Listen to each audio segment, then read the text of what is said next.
Well, this is supposed to be a simple oil change, and I had ordered sway link ends here because last oil change I noticed the boots are shot and you know, they go bad. It's not that big a deal there. They just, you know, bolt on pretty easy on pretty much any car. However, we've been having some pretty bad tire wear, shimmy, and kind of put it off a little bit in between jobs for one of us. Hoping that it was just, you know, the fact that we needed front tires. Oh, well, no, of course not.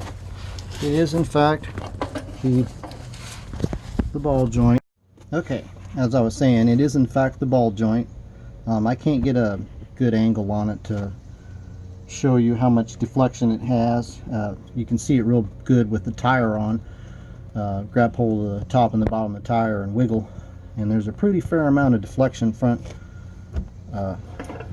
pretty good amount of deflection this way and that way, which I just don't have the wrench to poke in there to really show that, but it is shot. But anyway, most lower ball joints aren't too bad to replace. The biggest pain in the butt is usually trying to get the rental tool to fit in there in a way that you can actually pop it loose, because you can never get it in right, it seems.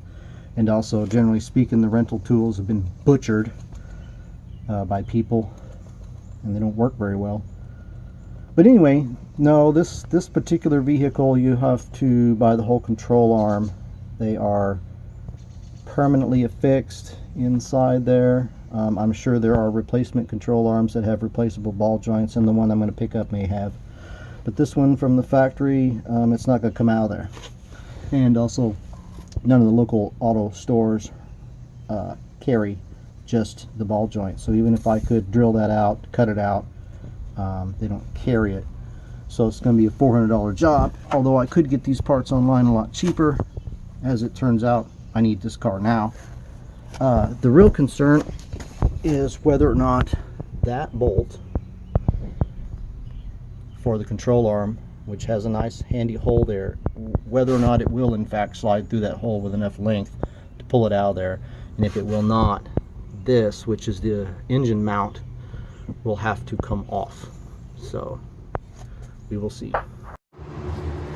Well, as it turns out, I did have to take the motor mount off, which it comes off really easy. Just make sure you support, you know, your engine in the front. Yeah, that looks safe. Not so much for any reason other than I could not get any of my tools to get on that nut. Deep well would not go in there, wasn't enough room. A regular socket would not go in there, not enough room. Even a hand wrench would not really get in there in a way that I felt like I could get it good and stable on the nut head and didn't strip it out. But all in all, it's coming out pretty easy. See, here's our nice shiny new one that's in the process of being bolted up. Okay, so got both sides in. One thing that will help, well, first of all, let's see. Yeah, those are pretty bad. The driver's side was what I started with. The passenger side had a little bit of difficulties. And it had been replaced before because there's a Zurich on there. So this is an aftermarket or a rebuild of some kind. Anyway, why you would change one side, not the other, is beyond me. But anyway, one thing that helps is to take this piece off, just loosen the nut. This piece will come off, or at least loose, so that you can get a little bit more spin, wiggle, etc. When putting in the new one and also taking out the old one. The passenger side was a little more difficult. The motor mount really needed to come off, but the nuts to get, or the bolts to get up in there, were like, I don't know what kind of special machine you'd have to get to put them in there. The frame's in the way, they're offset, you can't get inside there, or the poo. But as luck would have it, you can get that one out without taking the motor mount out.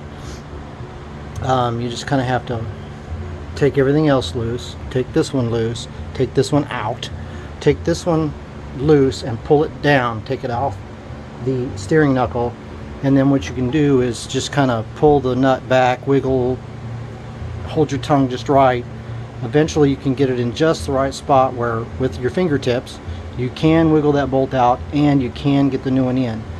It just takes a little bit of, everything has to line up at the correct angle to get just enough thread to not catch on the inside, but it will go in. It takes a lot of curse words though. So but anyway, we should be good to go on this guy.